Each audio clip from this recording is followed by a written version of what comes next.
ശബരിമല സ്വർണ്ണക്കൊള്ളയിൽ ദേവസ്വം മുൻ administrative officer Murari Babu റിമാൻഡിൽ. ഉണ്ണികൃഷ്ണൻ പോറ്റിക്കൊപ്പം മുരാരി ബാബു ഗൂഢാലോചന നടത്തിയെന്ന് റിമാൻഡ് റിപ്പോർട്ടിൽ പറയുന്നു. അന്വേഷണം തിരുവിതാംകൂർ ദേവസ്വം ഭരണസമിതിയിലേക്ക് നീങ്ങുമെന്നാണ് സൂചന.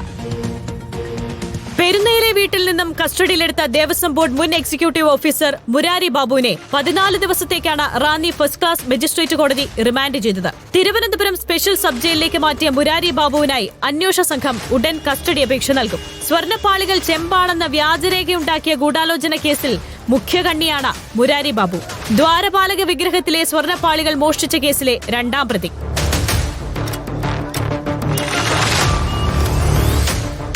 ചോദ്യം ചെയ്യലിൽ മുരാരി ബാബുവിൽ നിന്നും അന്വേഷണ സംഘത്തിന് നിർണായക വിവരങ്ങൾ ലഭിച്ചതായാണ് സൂചന. ദേവസ്വം അഡ്മിനിസ്ട്രേറ്ററായിരുന്ന മുരാരി ബാബുവിന് തനിച്ച് ഈ കൊള്ള നടത്താൻ കഴിയുമെന്ന് അന്വേഷണ സംഘം കരുതുന്നില്ല.